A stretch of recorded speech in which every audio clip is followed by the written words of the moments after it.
Hello dear friends, welcome to another Judgment Day, the 44, Judgment Day plus 44. Let me share with you some latest COVID-19 statistics before I forget. So in Serbia, the very latest information as of 2 hours ago, 6 unfortunately more cases of diseased patients, the total being I believe 161, something like 17 up to 170. 222 new cases, but which is not so good, but the good thing is that it is out of almost 5,500 testings, so it's less than 5%. I mean, practically way less than 5% is the ratio of positive versus tested persons, which is very good, very good. Till today we have something like almost slightly less than 8,500 cases in total. We also have more than 1,200 cured patients, and the total number of tested persons is something like 70,000, I would say, roughly. Which track to take now? Which track? Let's go this one. Okay, that much about COVID-19. A lot of people in Kosutrnjak, many of them walking, some of them running. This is a nice stream track we're passing next to.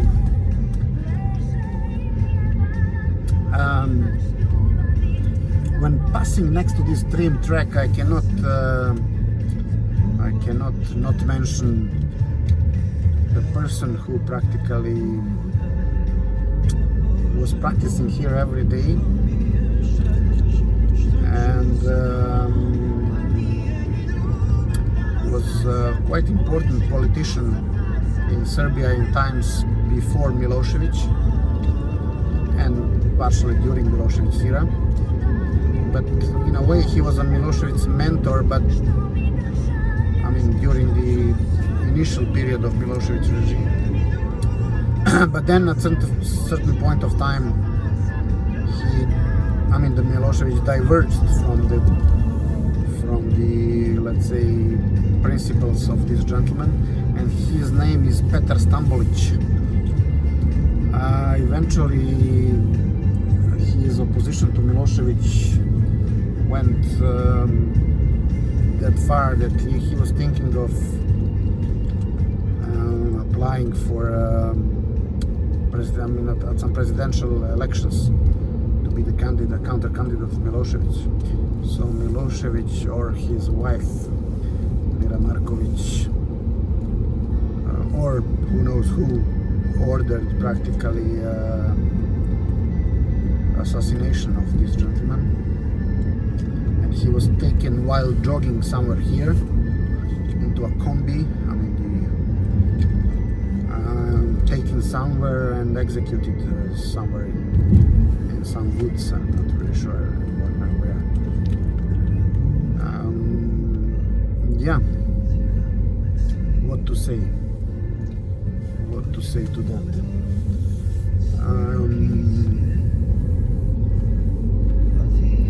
There was the famous Osma Sedmica, as we say, the eighth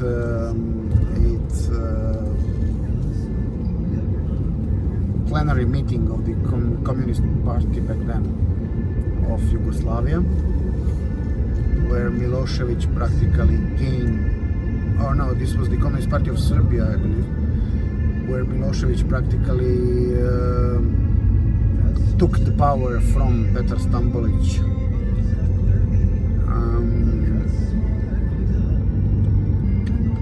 And started the political career on his own, diverging from the principles of Stambolic. Okay, I don't know much about details. I don't want to bother you with the details. But yeah, there were a couple of political assassinations during Milošević's regime. Let me just switch this song because I'm not quite. Let's see if there is something more lively.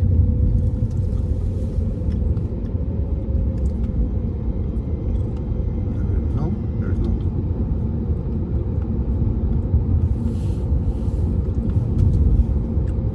Okay, I leave you enjoy the nice scenery.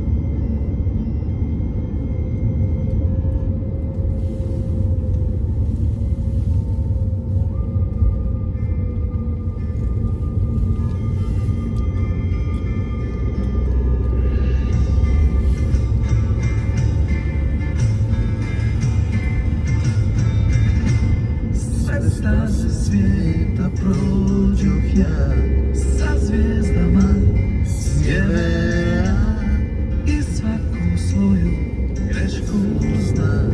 Ja ih zbog nje ponavljam, ja ih zbog nje ponavljam.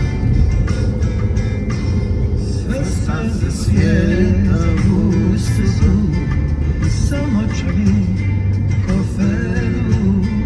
Pjesma me boli, razori, a nju mi ništa ne vrati, nju mi ništa ne vrati. Daleko, daleko, srce mi je ostalo, za sva vremena, a kraj nje budi sve. Daleko, daleko, srce mi je ostalo, ostalo za sva vremena, da kraj nje budi sve.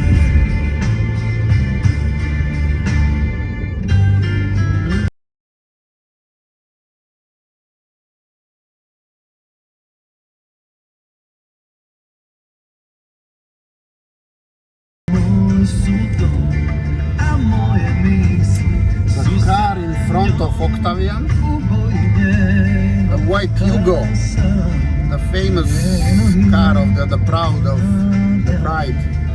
of ex-Yugoslavia and afterwards Serbia.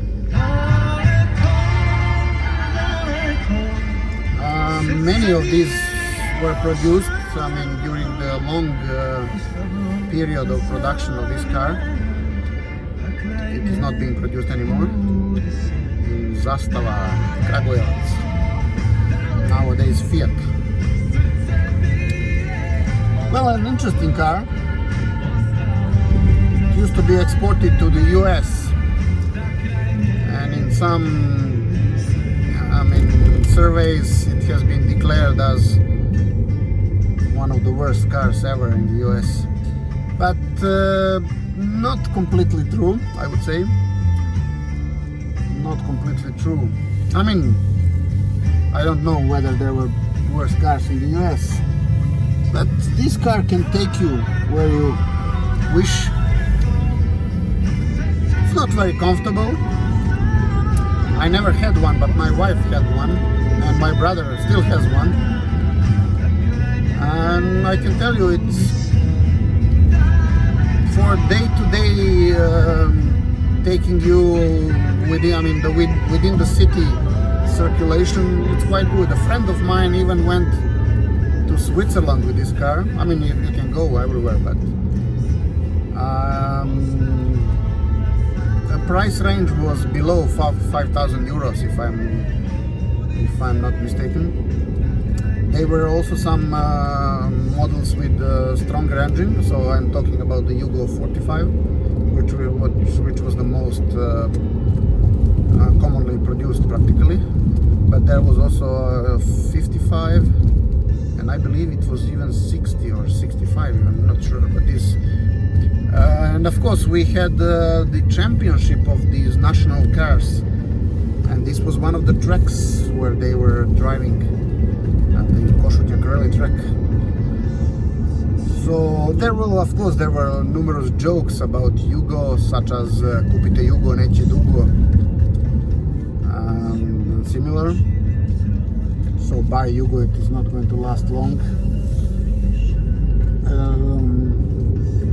Rhyming in Serbian, of course. And a few others. There were a couple of famous films where this Jugo was playing a role. One of them is the Die Hard 3, if I'm not mistaken. Die Hard 2 or 3, I'm not sure. Where there was Bruce Willis took Jugo in order to try to chase another vehicle, but then realized that it's not quite possible to chase much with Jugo. So they switched cars soon, but they left a golden bar in the Jugo.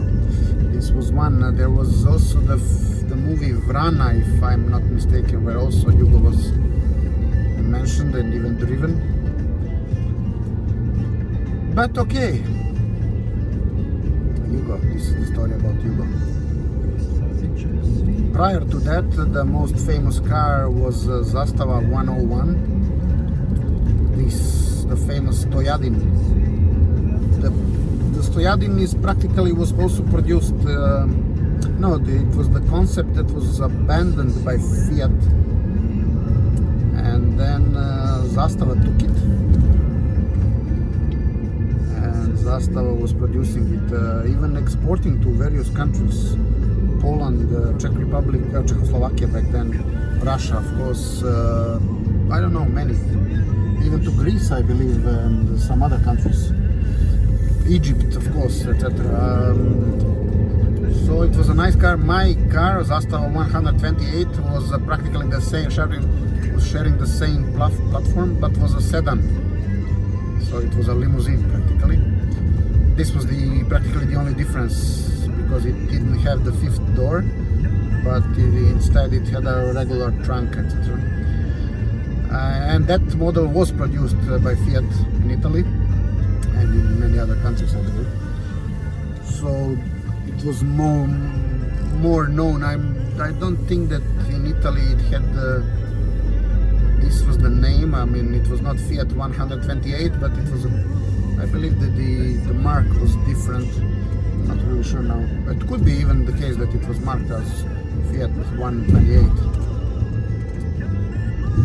So really nice car. Now driving the streets of Kosutrnjak.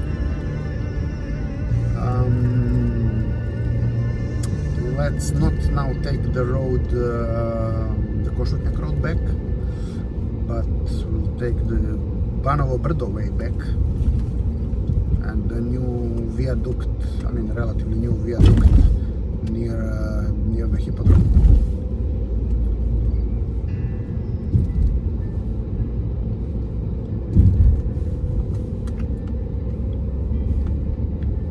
Banovo brdo is practically Ban's hill. This is the Ruđer Bošković, I believe a high school, Ruđer Bošković. Ruđer Bošković was a famous scientist. And you see also now the view of Belgrade. I mean, it's a hilly area, definitely. And similar to other hills in Belgrade, I mean, I know that Rome has 9 hills or something, but Belgrade is also not bad in this respect. I mean, we also have at least 5. This one is Banovo, there is also Petlovo, there is Kanarevo, Lekino, what else? There are some hills that are not known as hills, but they have different names. So there are quite some.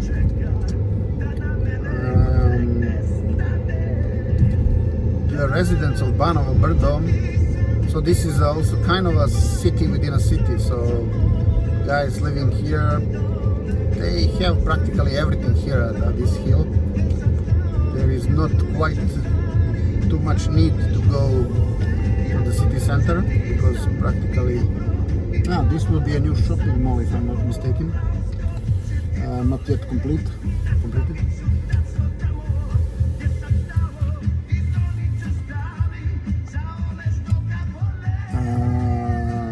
Music at the back still Camel Montano, the Platinum Collection. Stari, this song.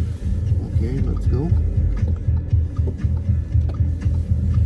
I will be going back because in some 45 minutes, the new curfew will start. So I am not in a mood to stay until the very last moment out. And now we will be passing next to Hipodrom. It's a pity that Belgrade Hipodrom is practically, I believe it's not operational anymore because the company running it, I believe the business was not sustainable. But it's a pity because it's a really nice sport, the horse riding. I had the pleasure of riding horses in a couple of occasions, but a friend of mine is practically doing it almost every day. He takes the horse here and then goes to Kosutrnjak and rides the horse throughout these tracks of Kosutrnjak, not the ones that we have driven, I mean not the asphalt road of course, but the wild roads. And on our left is the Hipodrom. I don't know if you were able to see it or not, probably not so much. Now looking at Dedinje hill, the most luxurious area in Belgrade, and there will be a tunnel practically going out here, and the other end will be at the Partizan football stadium, I believe somewhere there. This would be quite helpful, honestly speaking, once it's constructed. Who knows when this will be, because otherwise we practically went a bit down, and then there is entire hill to be, going up and then down again. The tunnel would be very helpful in this regard, and it will be practically very close to Autokomanda, which is one of the main cross sections practically of the highway and some other important streets. This is now Topčiderski Park, with the oldest tree in Serbia. Not sure if it is the very oldest or one of the oldest. It's the one there practically. You can see it on the right in front of the building. There are supportive pillars because some of the branches cannot stay long anymore. You see there is quite a number of, let me show you actually this thing there, quite a number of iron supporting pillars. And we will be now going up the Theodora Dreiser Street. This is Milošev Konak, the building next to the oldest tree.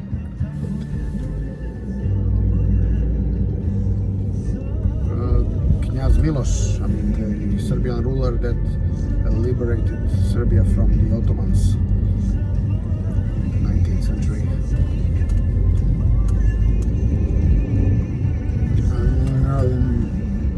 Theodora Dreiser Street.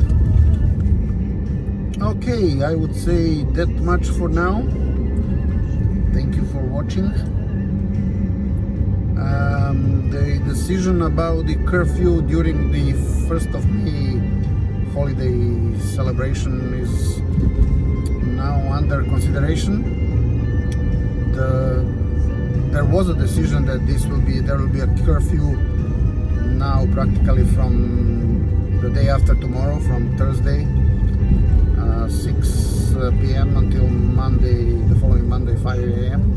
But the people reacted quite negative about this decision, so it's currently being under reconsideration. I believe that the people really already fed up with these measures, because there are some contradictory measures now. I mean, for instance, the gyms are open again. The gyms, yes, but for instance, no other indoor sports can be played, which I find quite strange, because there are some indoor sports, for instance, indoor tennis, indoor badminton, where practically the players do not come close to each other because there is a net between them, and there is no players at the same side of the net, so there is practically very limited potential for getting infected. This is the Dodge journey that I was talking. Okay, you probably didn't see it.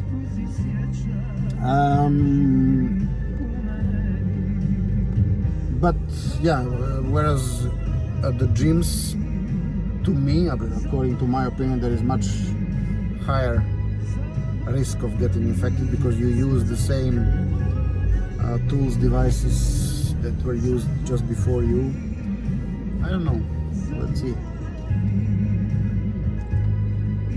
As you probably know, I'm a big fan of badminton, so that's why I'm still restricted of playing badminton.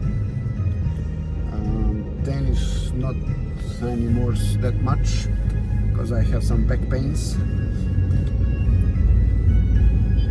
and also some elbow pains and shoulder pains. So a lot of pains caused by tennis, and some of them not really caused by tennis, but by a lifestyle, I would say. But interestingly, when I play badminton,